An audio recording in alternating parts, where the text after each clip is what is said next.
Europe 1. Le journal de 7h sur Europe 1 avec Christophe Lamar. Bonjour Christophe. Bonjour Dimitri, bonjour à tous. Israël et le Hamas sont parvenus à un accord de cessez-le-feu à Gaza. Il comprend notamment la libération des otages retenus par les terroristes, une trêve durement négociée par le Qatar et les États-Unis, médiateurs dans ce conflit.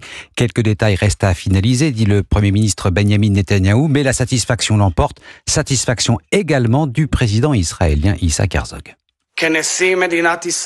En tant que président de l'État d'Israël, je le dis de manière très claire, c'est un bon choix. C'est un choix important, un choix nécessaire.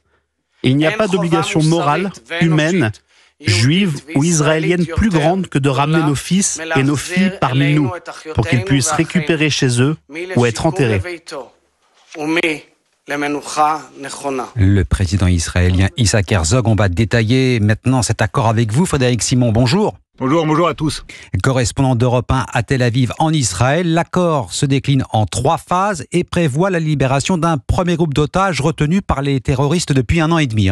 L'accord devrait entrer en vigueur dès dimanche. Il prévoit une période de trêve des combats de 42 jours renouvelables. Son éventuel renouvellement fera l'objet de négociations ultérieures, tout comme la libération de tous les otages. Car dans cette première phase, seuls 33 des 98 captifs seront libérés. Leur libération s'échelonnera en plusieurs étapes. Parallèlement, Israël libérera des centaines de détenus palestiniens. L'armée israélienne se retirera de plusieurs positions qu'elle occupe dans la bande de Gaza et les civils gazaouis seront autorisés à regagner le nord du territoire. Les concessions consenties par Israël sont donc de taille. La classe politique israélienne est d'ailleurs partagée entre enthousiasme et appréhension. Le président de l'État, Yitzhak Herzog, a exprimé sa satisfaction en demandant au ministre d'approuver l'accord. Certains représentants de l'aile droite du gouvernement ont réitéré leur opposition. Le ministre des Finances, Bezalel Smotrich, qualifie l'accord de mauvais et dangereux. Face à ces divisions au sein de la coalition, le chef de l'opposition, Yair Lapid, a promis qu'il accorderait au gouvernement un filet de sécurité parlementaire jusqu'au retour, a-t-il dit, du dernier des otages. Frédéric Simon, correspondant d'Europe 1 en Israël. Trêve saluée par Emmanuel Macron après 15 mois de calvaire injustifiable. Un soulagement immense pour les Gazaouis et un espoir pour les otages et leurs familles, dit le chef de l'État sur Twitter X. 33 otages libérés dès dimanche contre la remise en liberté d'1 millier de prisonniers palestiniens détenus en Israël. Pour les familles israéliennes, c'est le soulagement avant tout. Maxime Gondelot. Oui, cette annonce sonne peut-être la fin d'une attente interminable pour les familles des otages. Sabrina est une proche d'Ofer Calderon, 53 ans, un des 2 franco-israéliens retenus par le Hamas. On a pleuré, on était joyeux, on ne sait même pas s'il est mort ou vivant. Tous nos espoirs sont pour qu'il rentre vivant et qu'il se réunisse avec sa famille, ses enfants qui l'attendent. On ne veut pas être trop heureux par rapport à l'annonce. Il y a eu des cas où tout s'est inversé, alors on attend les premiers échanges, on ne sait pas dans quel état il sera. Certains pleurent quand d'autres prient dans les rues. L'espoir est grand. Ariane espère que le mari de sa petite cousine Adi va revenir. Normalement, il serait dans la liste des otages libérables. On n'en sait pas beaucoup plus. Tant qu'on ne l'aura pas touché, on ne sera pas 100% sûr. C'est trop... C'est vraiment incroyable. Évidemment, on est très excités. On y croit vraiment, du coup. C'est ce dimanche que la première phase du plan doit rentrer en action avec la libération des 3 premiers otages. Maxime Gondelot, 251 personnes avaient été enlevées lors de l'attaque du 7 octobre. 94 sont toujours en captivité à Gaza, dont 2 Français. Un tiers des otages seraient décédés selon diverses sources au sein de l'armée et des renseignements israéliens. Vous écoutez Europe 1 matin, il est 7h04. La politique, le gouvernement de François Bayrou affronte sa première motion de censure à l'Assemblée nationale. Ouverture des débats à 15h, vote et résultats autour de 18h.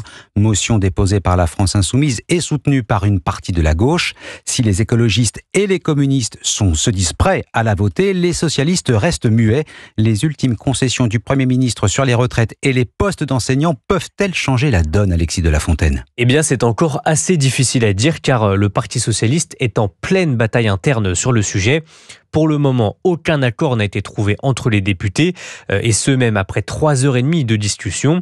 Une frange des socialistes reste déterminée à renverser François Bayrou, notamment à cause de l'absence de concessions sur les retraites. Écoutez le patron des sénateurs socialistes, Patrick Kanner. Le Parlement devra alors impérativement avoir le dernier mot et débattre de toutes les options mises sur la table par les partenaires sociaux. Nous voulons vous entendre clairement sur ces questions, car le compte n'y était pas à l'Assemblée nationale, ni hier, ni encore aujourd'hui au QAG. Si le Premier ministre se plie à cette demande, alors l'accord de non-censure devrait voir le jour. Plusieurs députés proches de François Hollande l'espèrent encore. Mardi, on a obtenu l'impôt sur les grandes fortunes. Hier, le maintien des 4000 postes d'enseignants. Aujourd'hui, nous pouvons obtenir une victoire sur les retraites, assure un cadre socialiste. Une dernière réunion de groupe aura lieu à la mi-journée pour tenter de trouver une position commune avant le vote de la motion de censure. Alexis de la Fontaine du service politique d'Europe 1, motion de censure dont l'adoption dépendra une fois de plus de l'attitude du Rassemblement national. Le parti de Jordan Bardella n'a pas prévu à ce stade de voter avec la gauche. C'était acté, mais il fallait encore fixer la barre. Le taux du livret A passera à 2,4% le 1er février au lieu de 3%. Décision du ministre de l'économie. C'est une sortie événement dans le monde entier. Le pape publie un second livre, son titre Espère. Deuxième autobiographie, nouveau récit rédigé à la première personne qui retrace son enfance en Argentine. Le pape François s'y dévoile un peu plus. Il dit aussi pourquoi ce combat contre la pauvreté a servi de moteur à sa façon d'exercer le pouvoir. Un testament spirituel qui laisse supposer que la fin de son pontificat approche. Louise Salé. C'est la manière de publier ce livre, plus que son contenu, qui est inédite. Le choix de faire paraître maintenant ses mémoires, alors que ce récit devait être imprimé après la mort du pape. Toutes les anecdotes sur sa vie qui y sont rapportées avaient déjà été racontées, mais le lecteur rentre un peu plus dans l'intimité du jeune Bergoglio.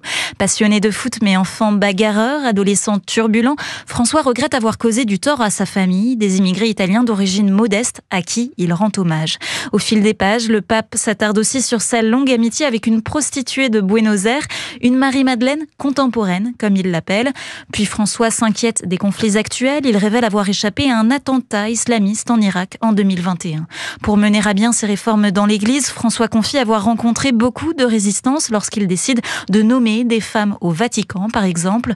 Le pape exhorte enfin les chrétiens à poursuivre ces combats. Il leur lègue ici son héritage. « Je ne suis qu'un passage », écrit-il, avant de mettre le point final. Louise Salé. L'enquête sur le piratage du réseau Free, l'opérateur victime d'une cyberattaque d'ampleur en octobre dernier. Un mineur de 16 ans habitant en région parisienne serait derrière le vol des données de près de 20 millions de clients. Il a été mis en examen pour plusieurs infractions et placé en détention dans un centre éducatif. Le football et la fête à Bourgoin-Jallieu hier soir. Les Bergaliens qualifiés pour les 8e de finale de la Coupe de France. Bourgoin-Joyeux, superbe titre de notre confrère L'équipe ce matin. Jolie une et joli pied de nez des amateurs de National 3 face aux professionnels de partout à l'issue du temps réglementaire, les tirs au but et la joie du capitaine de Bourgoin, Jimmy Nirlo. Je pense qu'on réalise pas encore.